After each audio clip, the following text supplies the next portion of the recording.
नमस्कार मित्रांनो, स्वागत आहे मूवी तुमचा रिव्ह्यू आमच्या चॅनलमध्ये. तर आजच्या एपिसोडमध्ये आपण स्ट्रेंजर थिंग्स सीझन 5 चा रिव्ह्यू करणार आहे. तर चला सुरू करूया. तर 26 नोव्हेंबरला सकाळी 6:30 वाजता IST टायमिंगमध्ये स्ट्रेंजर थिंग्स सीझन 5 चा वॉल्यूम 1 रिलीज झालेला आहे. आणि या वॉल्यूम 1 मध्ये टोटल आपले 4 एपिसोड आहेत. प्रत्येक एपिसोड नाही म्हणला असं तरी 1-1 तासाचा आहे आणि लास्टचा चौथा जो एपिसोड आहे तो 1.5 तासाची लेंथ आहे त्या एपिसोड.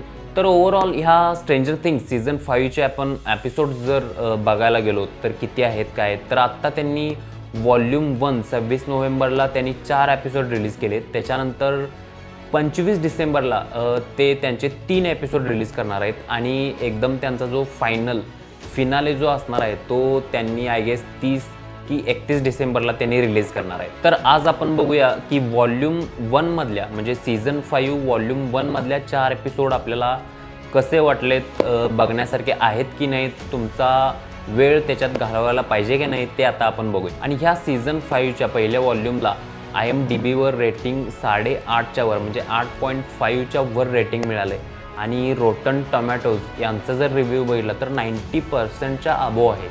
म्हणजे एकंदरीत ही स्ट्रेंजर थिंग्स म्हणजे लोकांना आवडत आहे.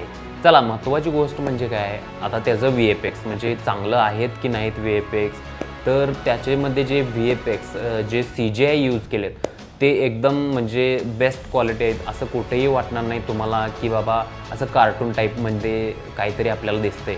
एकदम क्लास असे म्हणजे एकदम सिनेमॅटिक, कलरफुल.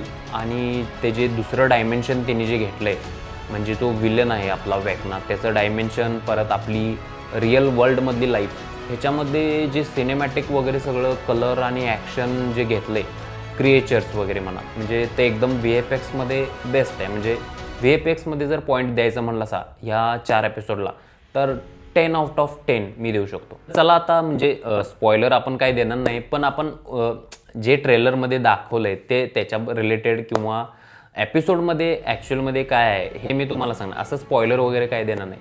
तर याच्यामध्ये तुम्हाला माहिती आहे त्यांचा पहिल्याचा फ्रेंड सर्कल आहेच. ओके, तर ह्या फ्रेंड सर्कलमुळं मला लक्षात आलं की बाबा इथं एक निगेटिव्ह पॉईंट आहे नेटफ्लिक्सचा.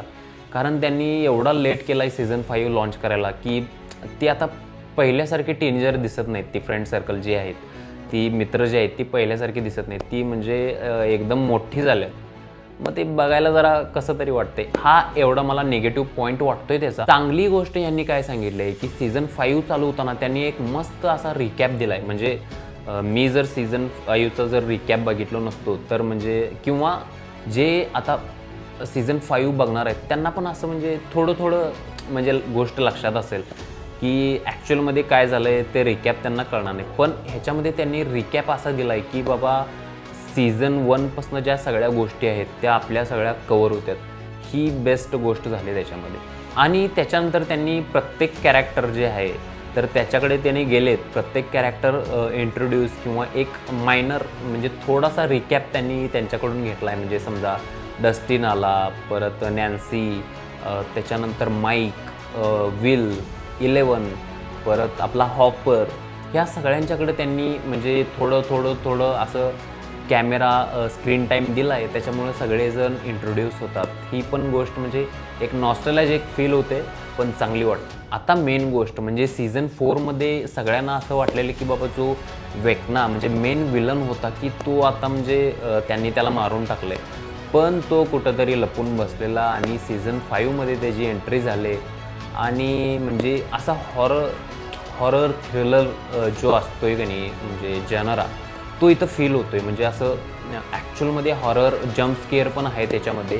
तुम्हाला आवडेल म्हणजे हॉररचे जे लवर आहेत म्हणजे मूव्ही लवर आहेत तर त्यांना ह्याच्यामध्ये हॉरर पाहायला मिळेल. तर ओव्हरऑल विदाऊट स्पॉयलर तुम्हाला जर सांगायचं झालं तर प्रत्येक जी टीम आहे म्हणजे त्या मुलांची टीम असेल किंवा दुसरे जे लोक आहेत म्हणजे पेरेंट्स जे आहेत त्याचे हॉपर वगैरे 11, हे प्रत्येकजण वेगवेगळ्या लोकेशनला आहेत. काहीतरी ॲडव्हेंचर आहे त्यांच्याकडे आणि ते बाबा असं कुठंतरी एका पॉईंटकडे घेऊन चाललं आहे. म्हणजे वेकनाचं जे अदर वर्ल्ड आहे आणि तो रिअल वर्ल्डमध्ये यायला लागला आहे. ते आता बघा सिरीजमध्ये आला आहे की नाही. आणि ह्याला आपण कसं म्हणजे थांबवायचं याचं प्लॅनिंग सगळी करालेत, प्लॅनिंगनुसार चाललेत आणि ह्याच्यामध्ये म्हणजे मिलिटरी बेस पण दाखवला आहे.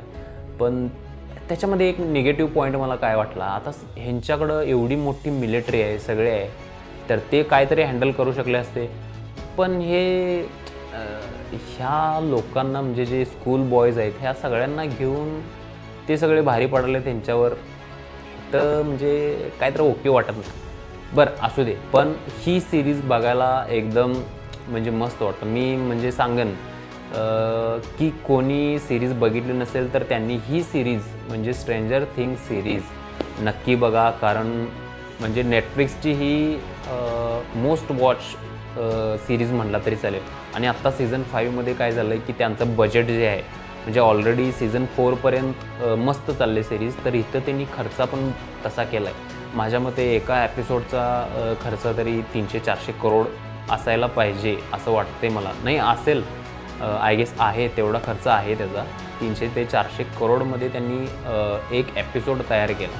ओके, तर ओव्हरऑल म्हणजे सीझन एपिसोड 4पर्यंत त्यांनी सगळं बिल्डअप तयार करून ठेवलं आहे आणि मी आता एक्सायटेड झालो आहे की पुढचे एपिसोड्स कधी येतील आणि कधी एकदा बघून टाकेन असं झालं आहे.